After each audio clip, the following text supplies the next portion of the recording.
Questions over Paul Ince's position as Reading manager continue to ramp up to, perhaps for the first time, a serious degree after a 1-0 defeat to Sunderland, which dropped the Royals down to 18th place in the Championship table. Welcome to Tilehurst End episode 327, the podcast by Reading fans for Reading fans. I'm your host, Marc, Mayo, and joining me this week, once again, is Ben Thomas, the view from the Dolan. How's it going, mate? Apart from the fact I've got no heart because 11 men in blue and white have stolen it, I'm doing all right, actually. Yeah, I'm not too bad. Yeah, we'll see what happens this week, really. But it's just a slog, isn't it, at the moment? So, yeah, we'll get into that in just a moment. Oh yeah.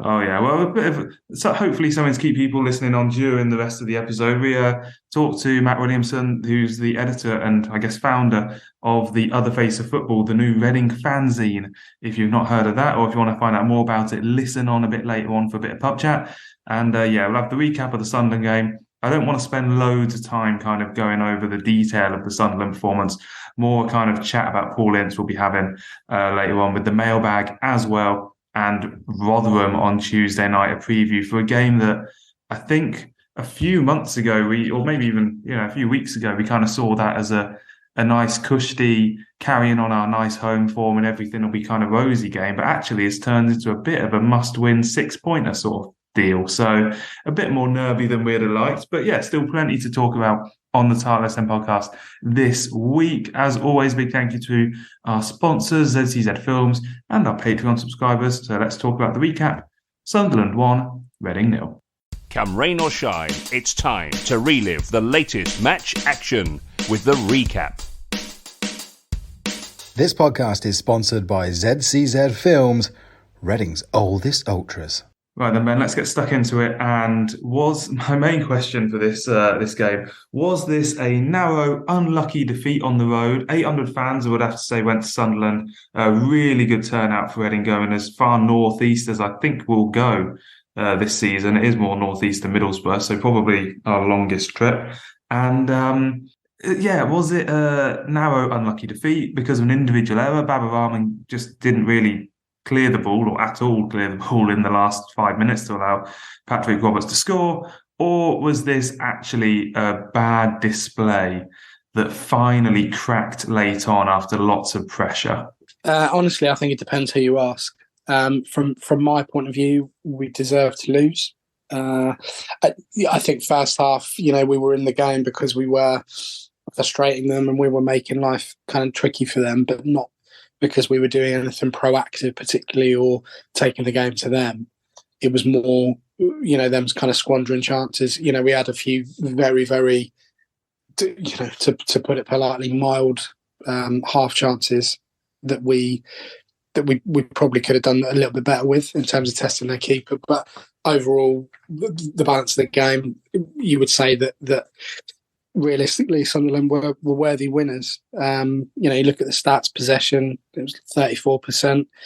We had one shot on target and we managed to complete 263 passes compared to their 500 plus. So on the face of it, both performance-wise and, stats-wise, for me, we didn't deserve anything out of the game, which, we'll talk about later on, builds to a part of a bigger picture. But it just...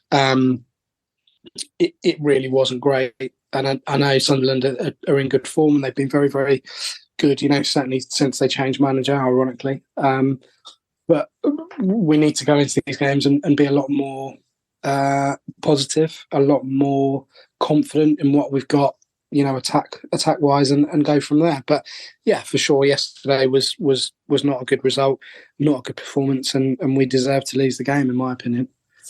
Yeah, no, I agree. I think that this is, you look at the stats, and I'm not one to say, we had, X amount of passes, therefore we must be bad, because you can play really good football off of, not many passes, even not many shots, but 61% of your passes being accurate and one shot on target over 90 minutes. And, we go to Man United and I think we probably parked the bus even less or had, more fluency up front against Man United. But going to Sunderland, I'm not going to go as far as saying, oh, teams like Sunderland we need to beat. I think that's a really corny, desperate phrase in footballing lexicon. But I do think that as championship teams, you do need to have more of a go. You need to give those 800 fans who went up more of something to, believe in and enjoy, really. And Sunderland aren't they're not Burnley or Sheffield United flying at the top of the league. They're doing well, but they're not unbeatable fundamentally. And I think that's the disappointment, and that's the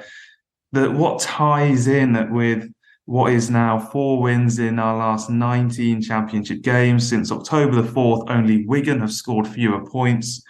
There has never been, even when Paul Ince was doing well at the start of the season, and I think it was probably people more enjoying the ride rather than thinking that Paul Ince was suddenly a brilliant manager or anything. But the cracks are just widening now, aren't they? And there's not a sense, in my opinion, that we're about to immediately turn this round and everything will be fine. I think there's obviously a chance of that, but it's not my prevailing wind that, we have a couple of big games this week against teams that aren't quite as good.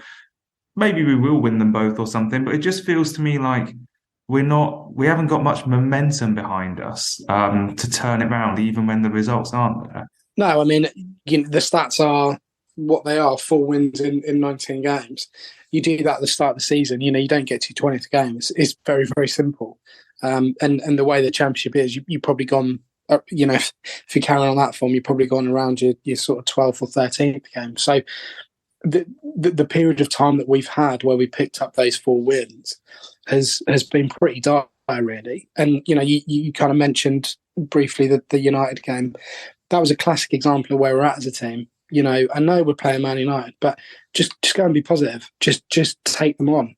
Be on the front foot. Make them feel like they've been in the game. And, you go back to yesterday and you think, well, what's he afraid of? Because we've lost, 4-0 3 times this season? Another one doesn't really matter at this stage. So you might as well at least have a good go. It just, all of it was just a mess yesterday. We've got Cassidy in the team who, by all accounts, if you believe people, is the next generation of Italian football all on his own. And he gets dropped for a central defender in midfield. It's just insane.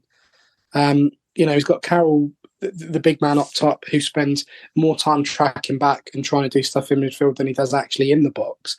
So when the crosses come in, there's nothing available for him to attack. It's crazy. And how he thought, that he looked at the Watford game last week and thought, I'll put Aziz on the bench again. It's just beyond me. It really is. And these are the problems that are really starting to, as you said, mount for him, because he's making these bizarre decisions. He's making statements like he did yesterday where he said, I thought we were positive in the first half because we frustrated them. That's not positive. Positive is having a few shots on target, is testing the keeper, is making the defence feel like they've actually had something to deal with in the game. It's not okay to say to, those heroes, 800 fans going up there yesterday, absolute heroes doing it, because I didn't. And a lot of other people don't bother going away anymore, and a lot of people don't even go home because of the standard of football we've got. But to say he thought that was okay in the first half, just it's really, really concerning. And I think this is, I'm not going to speak for everyone here, but certainly from my point of view, this is where it becomes frustrating, because you're wondering what kind of game that he's seeing and what messages he's getting across to those players. We've got players on the bench and within the squad that he's underused. Talk about Nesta Guinness-Walker.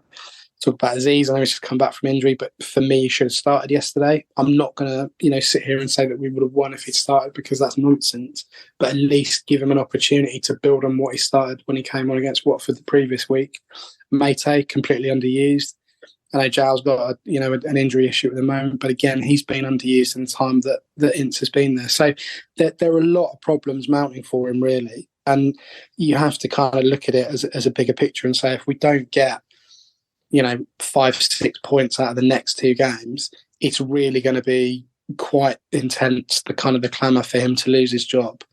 Well, this is the thing, right? So is there a scenario now where, I mean, yeah, the clamour and everything, we all know that if we get beat by Rotherham, there'll be boos and, we all know what social media will look like, but that's not really the thing that matters when it comes to actually a manager losing his job. Do you think there's a scenario where the club in the next 2-3 weeks will actually pull the trigger and say, thanks, but let's move on? Well, if we lose the next 2 games or we don't win them, that's still 4. That would be 4 in 21 games. That's horrendous. Paunovic lost his job for a slightly better run of form than that. I know there are obviously, extenuating circumstances around him and the kind of issues off the pitch and, fan sentiment. But, the club have made great strides over the last 12 months because I think it was a year since the Coventry sort of protest and all the stuff that went on there. I think it pretty much is, isn't it? So, the club off the pitch, in my opinion, have made great strides. We've brought in people behind the scenes that long term I think will do well for Reading Football Club. The club have really tried hard to kind of connect back with the community. I'm not saying they've completed it because they haven't. There's so many things that they could continue to do, but my perception is that they're open to stuff now. They want to change things. They want to move things forward. But on the pitch, there has been very little movement in terms of where we were, 12 months ago to now. Slightly different set of players. The only thing you could argue, and probably strongly argue, is that there's more resilience, there's better characters. That only gets you so far. And I think last season, certainly from my point of view, my anger was directed not just at the management team, not just at the club, but also the players on the pitch. I feel that there will be a number of different managers that could and probably would get a lot more out of the team that we've got. You look at the team that started yesterday. It's quite old. There are really serious question marks over starting Sarr in that centre back position. He's been dreadful this season. Obviously the most bizarre one really is Tom McIntyre coming to midfield, and the width that we don't have is absolutely frightening. And he can sit there and say, well, it's embargoes, it's this, it's that. We're not the only team that hasn't spent any money. And you don't see their managers constantly whinging about the players they don't have. It's just really, really bizarre that he constantly wants to talk about all the things he doesn't have and all the things he can't do rather than the things that he probably could do if he had a little bit more of a game plan beyond the 3-5-2 or the 5-3-2 that we constantly keep playing, which just isn't working at the moment. So to answer your question, if we lose the next 2 games, I think they're going to have to do something because we're only going one way. I think, we get some points out of it or we win both the games, things look a little bit better.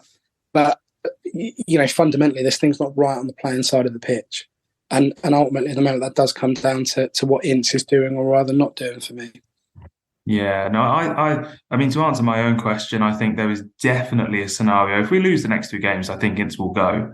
I think that this club, you look at the way De Jong has managed his managers over the years, and I think the only other 2 factors that will come into making that decision will be Marc Bowen, and I don't think he'll be necessarily too tied to Ince. I think he'd rather, obviously depending on who he thinks he can get in, I think he would rather pull the trigger than kind of stick blithely by Ince.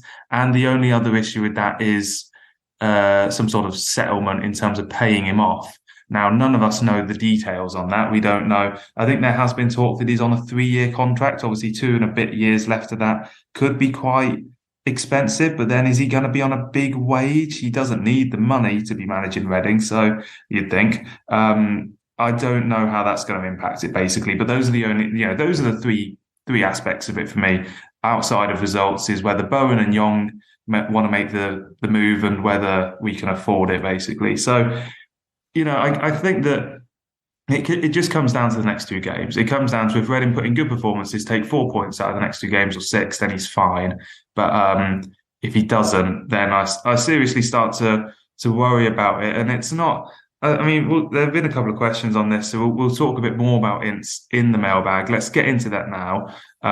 Hear from Paul Ince, what he said after the game, and then let's get into the mailbag. Listen, you've got to be positive no matter how way we performed. Obviously, we're all disappointed the way we conceded the goal. Obviously, Brad was absolutely devastated. But I just said to Bradbury, listen, whoever makes a team mistake, there's no individuals, there's no this, there's no that. We all make mistakes together. We win, lose, draw together. So needs to get over it, needs to move forward. As I said, the game plan worked a treat. We nullified them, really. As I said, there were some very good technicians. And we had some very good moments in the first half where we could have been a bit more precise, or something would just fall for us. We could come away with something. For all the latest Reading news, analysis and opinion, visit the website at thetilehurstend.com. Let's carry on with the Ince discussion a little bit because we've got a few questions from Twitter. We always put out a call for the questions for the Mailbag. Thanks to everyone who gets in touch, gives us something to talk about, things we maybe haven't thought of ourselves. Pedro first up saying the club is a long-term project with an imminent squad overhaul due to the many contracts set to expire. If Reading stay up, exit the embargo and have a fresh FFP cycle, it's an exciting role for any championship manager. Who next? Are we an exciting project? And Chris also saying with the summer embargo being lifted, it would be professional suicide to allow Ince to be involved in that. Does Bowen already have itchy feet about making a change? And I suppose that the question about what you do after Ince. I mean, there's not loads of point naming names and everything because let's face it, how many people named Jose Gomez, Marc Bowen, Paul Ince, Veljko Paunovic? I mean, no one even, if you did, then lottery numbers, please, because quite frankly, nobody has known what's going to happen with our managerial appointments. And I guess the broader topic then for me, Ben, is, are we an exciting project? Will a manager want to take over in February, or will managers be available in February to take over and start a long-term project when it's not the summer? When I guess the kind of idea is that the summer's the nicer time to do it because you can start afresh and not have to worry about it. Generally speaking, in my view of football, I don't think that matters because when look around at the managers who have taken over in the last 12 months at various clubs in the country. Eddie Howe started mid-season, and that was a long-term project, and it's gone really well. And you look at people like Nathan Jones, obviously went to Southampton, absolutely miserable sort of time. I think Alex Neil left Sunderland as well for Stoke, and obviously these don't always go well, but that's not down to my point. My point is that managers will come. If there's a League One manager that we quite fancy having who's doing okay, maybe if it's top of the table, someone like Darren Moore, they wouldn't want to come. But generally speaking, if you've got a good project and you can show to a manager that you've got 4 or 5 months to have a look at who you want, keep us up. Any manager should be able to keep us up, really, if we're going to get rid of Ince. That should be an absolute minimum requirement from 9 points clear of the relegation zone in the Championship. So after that, I think we've got a pretty good chance of persuading someone to come. And I don't think it's that's for me, that's not an issue of doing it now or the summer. I think you can do that now and still make that change. Well, the key to all that really for me is staying in the Championship. So, if we go back to the earlier point about losing the next 2, it doesn't matter who comes in because the remit's going to be, don't get us relegated. So whether or not that's Marc Bowen who does it for the last 2 months of the season or whatever, which people that have read stuff that I put out, people that have listened to me on this podcast and generally know me, I'm a huge fan of Marc Bowen. I really am. I've met him a few times, but also the way that he talks, the decisions that he's made since he came back, and also previously the decisions that he was making with arguably a worse team than we've got now. I would trust him to be able to keep us up personally. I know other Reading fans wouldn't, and that's absolutely fine. But Marc Bowen coming back as manager is an opinion. I'll give it that. Yeah, but it's a possibility, and it wouldn't cost too much money, if anything, because you just stay on the same wage. Regardless of that, though, I mean, I agree with what Pedro and Chris have said, because there are lots of positives to this football club, and we're in a better shape, as I said, off the pitch, probably structurally than we were 12 months ago, and continue to be, and we'll build on that. We've brought some good people in behind the scenes that are in a kind of a state of flux, really. I just worry that the club are like, no, we're just going to keep Ince regardless of what happens, whether we stay up or go down or whatever. And that's really concerning. I just don't see that happening. I don't see Ince, regardless of how results go, I just don't see him being in the dugout come August the 5th or 6th or whenever the season starts next. So in terms of names, I think the ideal scenario is that we get to the end of the season, we stay up, and then we bring someone in the summer, and they have like an opportunity to be able to build the squad in the image that they want. We know there's going to be a lot of players leaving. We know there's going to be a lot of players out of contract, and it is, as Pedro said, it's an exciting possibility for anyone. There are a lot of candidates out there that are out of work, that are in work, that would be good for our club, but ultimately, you just don't know how it's going to turn out. The way that the managerial appointments have gone, as you said, no one expected Eddie Howe to do the job that he's done. No one expected, or well, actually, that's not a good example. We're going to use Nathan Jones, but there's a lot of people really that probably haven't kicked on in the way they wanted to. And I'm just worried that if we do make a change, that we get some left field appointment like Jose Gomez, like Paunovic was, like Ince was. We need someone who's been around the block a little bit and really understands these leagues properly to kind of build on something. And for me, if I was forced to name a name, it would be Darren Moore. I said this sort of 2 years ago before he joined Sheffield Wednesday. I can't remember where it was at. Was it Doncaster potentially? Yeah, he's always someone that I've looked at and thought he's good. He'll be fantastic. But really, it needs a clean sweep. We've kind of progressively done that with staff, bringing a structure back into place. Now it needs to be a proper root and branch stuff with a playing staff. Get someone else in who's going to be able to actually implement a system and a style of play. We're not expecting prime Barca, but I think, over the last 5-6 seasons, we've just lurched from one thing to another, whether that be Paul Clement, whether that be Jaap Stam, whether that be Jose Gomez, whether that be Paul Ince, Paunovic, whatever. There's no consistent style or thread that we've seen over the past 5, 6, 7 seasons. And it that kind of needs to change for long-term benefits, really. So ultimately, I think the future looks positive for the club. But the short-term concerns still remain in the fact that we are, we're really on a sliding scale in terms of form at the moment. Yeah, I personally do think you can start the long-term project in February if we did end up going down that route. But it's all kind of waiting on what happens with Paul Ince and everything. My only point I will add before we move on is that you've just named Clement, Stam, etc., and the carousel and the going round of managers. The problem is that all of those managers aren't very good managers. So if we hire a good manager, they'll get good results and stick around for longer. But we keep hiring not very good managers who don't have good results, and therefore they don't tend to stick around very long. That's pretty basic stuff, but it's still, in my opinion, true.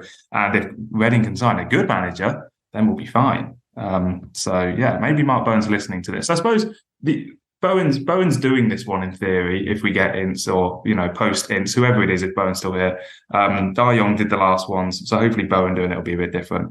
We'll go to Paul, who's just said Aziz, and Fozzie Bear said Aziz had a great game last week against Watford, got us a point, so why did he not bring him on earlier on against Sunderland to actually win a match for a change? Fozzie Bear also saying he doesn't get bringing Scott Dan on, but Junior Hoylett about 15 minutes to go, coming on and parking the bus yet again. Dan coming on basically just moved Yeardham out wide and put an extra centre back on at 0-0 with 15 minutes to go in the Championship. It's asking for trouble, really, isn't it? It's not really the reason we lost, but it's also not, didn't help us win either, did it? I think that the problem with the Aziz chat, Ben, is that about 2-3 weeks ago on this podcast, we were talking about Shane Long and Mbenge starting much more. And they started against Sunderland and didn't have particularly good games. They didn't have disastrous games, but, they weren't the saviour. I notice it as well with Tyrese Forner at the moment, that he's had a couple of good short sub-appearances. And again, I completely agree with the sentiment that, yes, we should start him against Rotherham. He's a player that I would put in. But I don't think our problems are skin deep enough so that you start Femi Aziz and that kind of makes everything okay again. No, ironically, I actually saw Aziz in the Oracle this afternoon. I didn't send it to him, so I thought it'd be weird, and also I didn't really know what to say. But I just thought I'd pass that on to anyone that was listening because was he signing? Was he with Shane Long signing for the club? No, he was on his own. He was wearing sunglasses actually, which was really weird. But whatever. Maybe he just thought he was going to get mobbed by loads of adoring fans like me. I don't know who want him to start next week. Yeah, basically, yeah. I think Yeah, I take your point, and I get it in the fact that Reading fans are absolutely brilliant for always wanting the Messiah to arrive. And the problem is that we don't have any Messiahs. I think it's more of a general issue for me in the fact that Ince seems reluctant to kind of drastically change stuff to influence games before they've started, if that makes any sense at all. It might sound an obvious thing, but I just feel like we just do the same thing with the same players, but slightly different. So, again, going back to it, and it's just a massive bugbear of mine. But Tom McIntyre in central midfield for a game like that, I just think it's absolutely insane. I really, really do. When you've got Cassidy, when you've got a bit of width in the team that you could use, Rahman coming back in, who's been terrible this season, makes no sense whatsoever. So I think really the kind of thinking that players that didn't play by them playing would then, enable us to win the game is probably a little bit simplistic. But my point, and I assume other points that people have as well, is that actually there needs to be a willingness or some sort of design from Ince to go, do you know what? Aziz had a really good, 20, 25 minutes against Watford the previous game. Let's just chuck him in and see what he does, even if it's just for 60 minutes or whatever. The fact he doesn't do that, and the fact that he makes these substitutions so late, I saw Dan getting a lot of kind of scapegoating from fans yesterday, which I kind of agree to a point, because he's not the player that we need at this stage. But bringing him on as a person or a player didn't lose us the game. What lost us the game was that by him bringing on Dan in terms of his positioning and taking off someone like Hoylett, who is, arguably and factually more attack-minded than Scott Dan is, left us under pressure a lot more. And in the end, we crumbled. The goal was dreadful yesterday. Who's ever thought it was absolutely appalling, because there was about 3 players that could have dealt with it, and they didn't. But it's that constant, we're just going to put ourselves under pressure, and it's all self-inflicted stuff, is the kind of thing that really gets me. And by playing, Aziz from the start, by playing Tyrese Forner from the start, who must have the patience of a saint, by the way. He's been binned off by for Cassidy the previous week. He's now been sort of swapped out for Tom McIntyre as that position. He must be wondering what he can do to actually try and start a game for once, bless him. But having these players sort of on the bench or out of the squad just shows there's kind of a lack of willingness or a lack of understanding to be able to influence the game before it started. So I get what people are saying. I just don't think any of these players are the answer, really. We've got no, apart from Tom Ince, star players, we've got no one who you think, God, I really, really need them in the team to be able to make myself feel comfortable. So yeah, it's difficult, but I think, as he's probably stitched himself up a little bit by having as good an impact as he did the previous game, and I think that's where the frustration comes from this particular decision.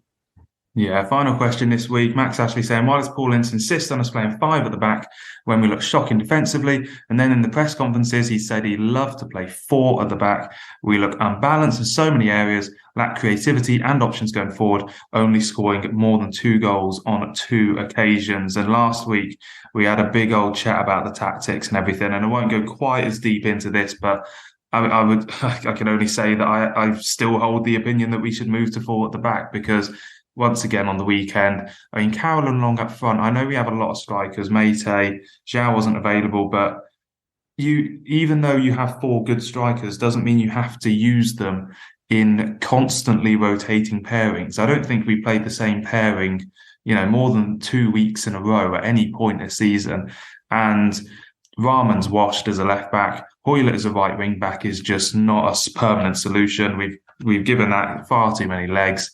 And then you look at, what's stopping us from playing Yiadom if Holmes is back alongside Mbenge, and then Nesta Guinness-Walker with a midfield 3 of Ince, Hendrick and Forner, or Cassidy. Even put Loom in if you really want to be, tight at the back and shore things up. And then you can play Carroll. Long can probably play up front on his own if you have narrower forwards alongside him, like Aziz, Ince, Meite.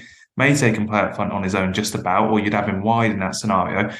There were just so many we've watched this team obviously longer than Paul Ince has. That's a fact. He obviously wasn't watching Reading for the last decade or whatever. And we've seen players like Mayo and we know what they can do. And they're not, as we say with Aziz, they're not the Messiah. They're not going to completely revolutionise the club. But when you're in this sort of run of form and you are struggling at both ends of the pitch, why don't you just give it a go? Yeah, I don't know. That's why I'm getting so annoyed with that. And the more I talk about it, the more annoyed I get, because actually I've just made a note now. And to my knowledge, the only players that he couldn't use yesterday were Jow, Holmes, Loom, obviously Hutchinson, but I don't think we'll see him again, to be honest. So those three are kind of the ones that have been in and around the team, give or take, for most of the season, right? But he still had Mate, Aziz, Cassidy. Jury's out on him, obviously, because he was absolutely shocking against Watford, but not necessarily his fault. Fauna, Nesta Walker, who you could play to give us a little bit more attacking sense, a little bit more width. That's what could have happened. So those kind of 4 or 5 players on the bench potentially would have made more of a difference in the game than the players that started. Now, again, I don't want to fall down the rabbit hole of, we would have won, we would have done this. But you know full well that we would have had more attacking sense, probably had more shots on target, and as a result, probably would have scored a goal out of it. The players that played, they could probably still be playing now and they still get one shot on target, because it's just nonsense. It really is. So the short answer is I don't know, and I'd love someone to give us the answer for that, because it is just madness, and it's doing the same thing over and over again, but expecting a different result, and it's just crazy to me. It really is. Yeah, well, let's talk about something different then. Let's have some pub chat. Let's talk about the other face of football, which is the new Reading fanzine that Matt Williamson has launched. He came onto the show a couple of days before we were recording this, so I spoke to him about what to expect from the fanzine, where you can get hold of it, and hopefully getting hold of it on Tuesday night. You're listening to the Tilehurst End Podcast by Reading fans for Reading fans.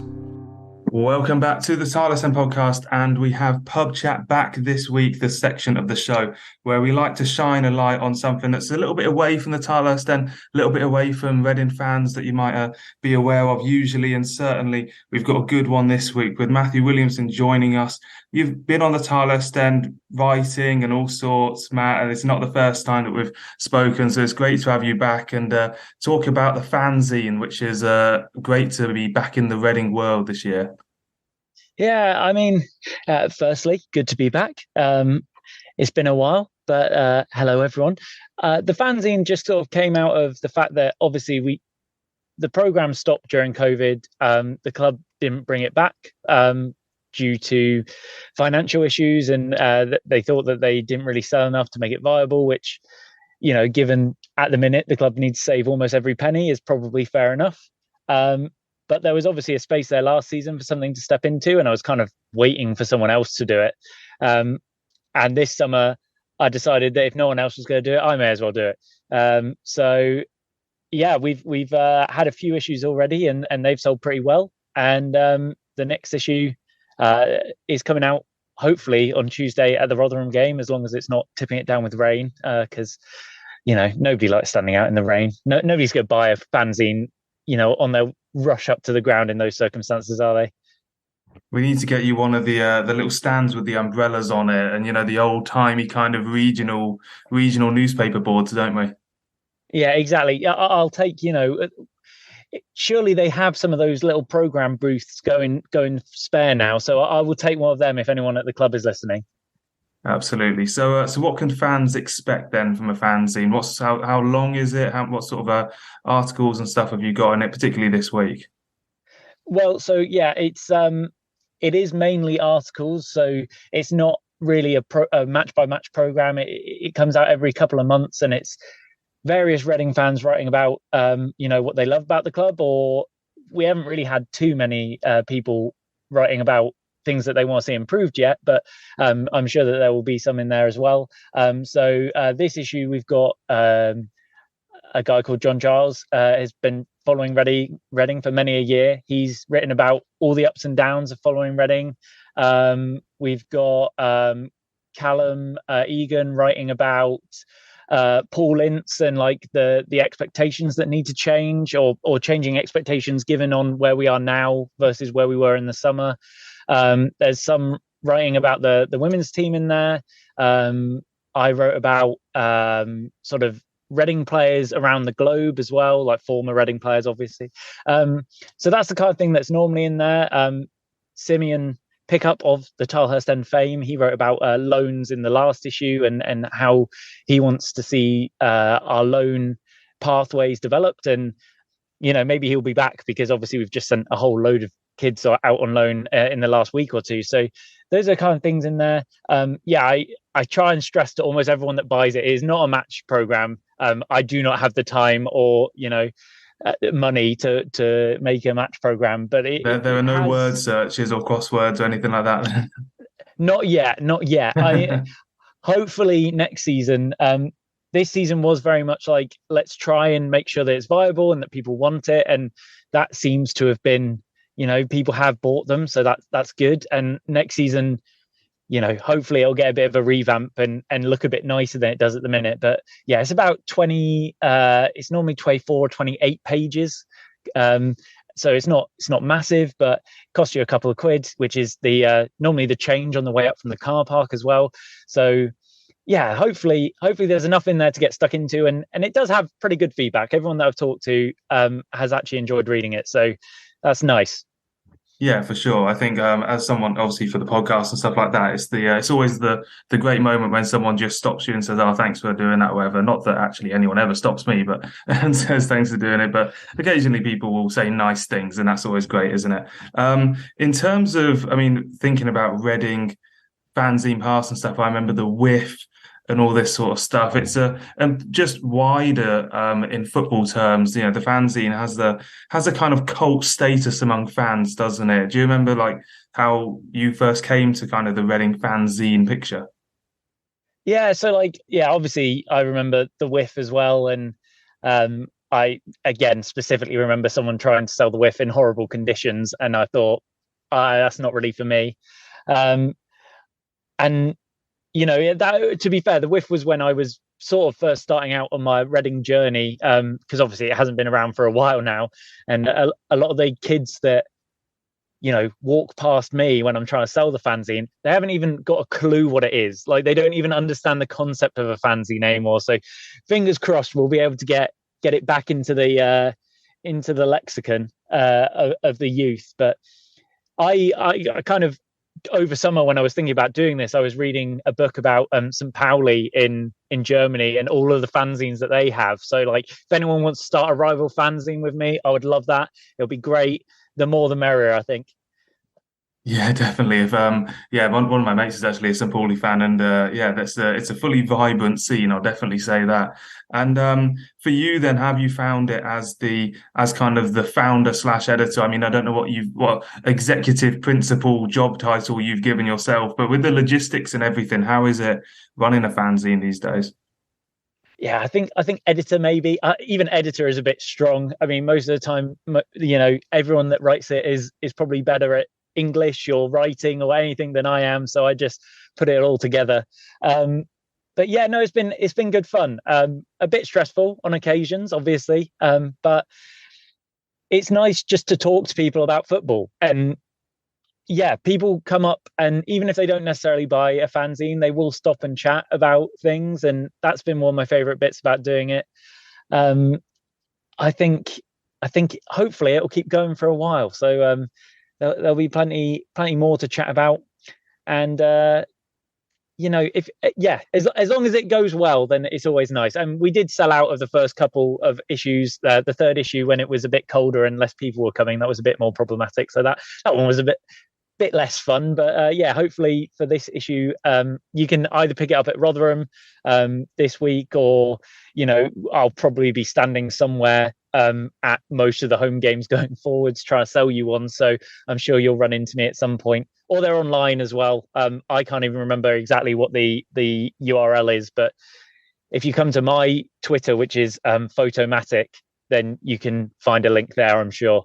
And please buy one, because it isn't just my writing. Everyone else's writing is genuinely fantastic, and it is really interesting to read what everyone else is thinking. And, you know, similar thing to the Tilehurst End, obviously, but I like the collectability of it. I like the fact that at the minute, it's not all online. Like, it was a very deliberate decision to try and keep it offline and create a bit more of a community offline around it. And I think that's been pretty successful so far as well.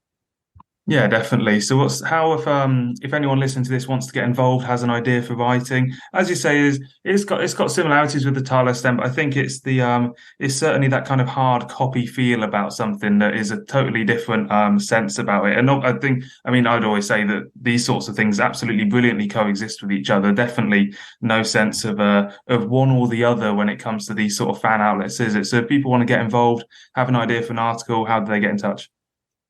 Yeah, I mean, as you say, like, I think that the Tilehurst End and the Other Face of Football, I'm not even sure I've said the name yet. The Other Face of Football is the name of the fanzine. Are twins in many ways. And yeah, so if you want to write for the fanzine, then you can just email me at theotherfaceoffootball@hotmail.com. Pretty straightforward. Or, grab me at the game if you do see me and tell me you want to write, and I'll that'll be absolutely fine. Or on Twitter, on Facebook, wherever, just let me know. And I think so the email is theotherfaceoffootball@hotmail.com, and that is probably the best way to get in touch. Brilliant. And final thing then, just so everyone's clear, whereabouts can they find you at the Rotherham game, presuming it's not tipping it down? Yes, they will be able to find me on the way up from Greyhound parking at the top. I think it's Hoops Way, at the top of Hoops Way. I will be stood there on the corner trying to sell you. You will hear me, and if you don't see me, I'm sort of by where all the buses are parked, around that area on the way up. So yes, at some point I'll be over on the Costco side as well. But a lot of them, they don't care, Mark. They're not as interested on the Costco side. So usually away fans, aren't they? So yeah, which I did not realise. So we don't go there as much anymore. Normally on the way up from Greyhound parking. Beautiful. Well, they'll be able to hear you bellowing like a Cockney fruit dealer. Be loud and be proud and back the boys and make some noise. Come on, you Rs! Shout out to this week's podcast sponsor, ZCZ Films, showing that age is no barrier to being a hula hoop. Welcome back to Big Match Preview, the final part of the show, final part of this week's Tilehurst End podcast. And we've just had Pubchat. Before that, we were talking about what we would do for the formation sense after a question in Mailbag. And we got Rotherham 8 p.m. kickoff on Tuesday night, Valentine's Day game. I'll excuse any lovers in the air puns until we find out the result, because there might not be. But 2 wins in 16 away from home, Rotherham this season. Really not very good. 9 goals, the lowest scorers. Actually, I think they've still got a better record than us, funnily enough, away from home. But and I suppose this game for me is the ultimate. We've just been early in the show talking about doing the same thing over and over again. I think that this is a classic game of against a team that, all due respect, are not going to come and turn us over 4-0 if we play, if we have too much of a go. So why don't you change it for this one? And do you think, Ben, the question is, do you think Paul Ince will change anything significant for this game? Well, do I think? I don't know. I honestly don't know what he's thinking anymore. I really don't. If he was thinking stuff in the first place, and I don't want, because a lot of us were fully supportive of what he was doing at the start of the season, like it was great, and I don't want this to be like, we're being really fickle because we're not. The results have not been good enough, and this is modern football. We haven't got time to see if things sort of work out. Will he change it? I mean, Giles not going to be available. I doubt Holmes will, because he's obviously had some sort of virus thing, to my knowledge, and Loom, I guess, is suspended for the next game as well.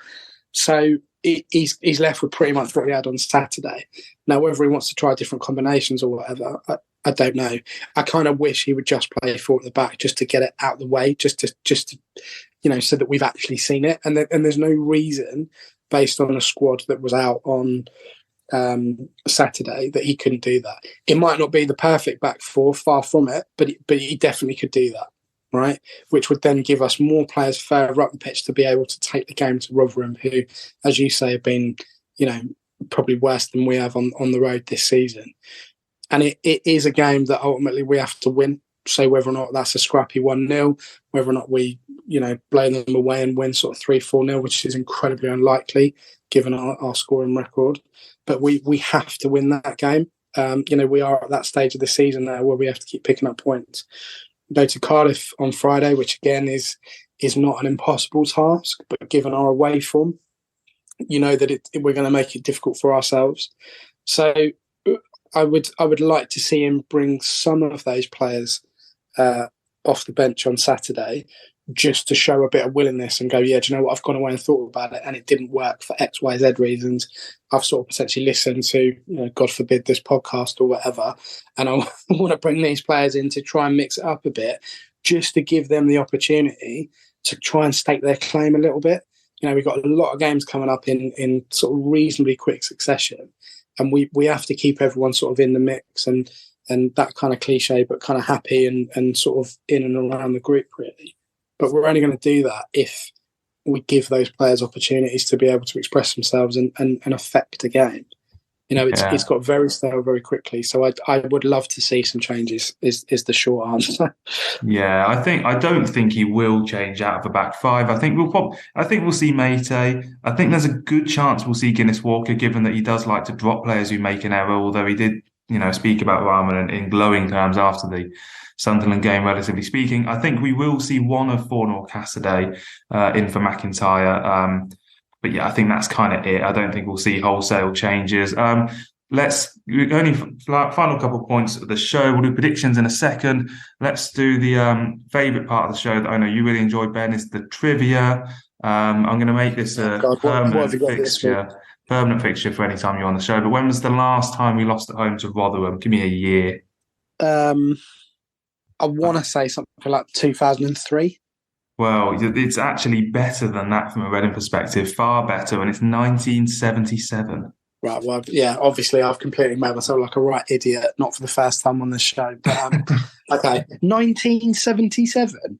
So they're not very good, is kind of what I'm getting at with this stat. They've beaten us at, Old Claymore and stuff a couple of times. But yeah, we don't lose at home to Rotherham, generally speaking. So I guess maybe if we do, that's a pretty big sign that it's where it's going. So basically put your piggy bank on a home win, then, is what you're saying. More or less. Well, speaking of which, let's do the predictions. Everyone did kind of all right in predicting that we'd lose to Sunderland. Adam got 1-0. Ollie didn't get it, but the rest of us did. So, Ben, you're leading on 22 points. Adam, 21. Westy, 20. Sim on 17. Handbags, 50. Myself, 13. And Ollie is on 8 points. What are you going to say for this one then, Ben? 2-1 Reading. It's going to be scrappy. It's going to be tense. But we're going to mark Valentine's Day with a lovely win. So 2-1 Reading. Right, I'm going to say 1-1. I don't need to explain that. I think we all know what sort of night that would be. But yeah, we've got Cardiff as well. We will be back after the Cardiff game. That's on Friday night. I won't spend too much time previewing it because it's kind of dependent on the Rotherham game and everything. But there is the Tilehurst End blog and the social medias to follow all that goes on in the build-up and the match action and the reaction to those games. A big old week of Reading football coming up. Ben, pleasure to discuss it with you. Thanks, mate. Let's hope for a good week on and off the pitch. And if you're going to the games, look after yourselves, and we'll see you next week. Absolutely. Wrap up warm. Hopefully we'll have plenty to shout about. And some big, big games. Come on, you ass.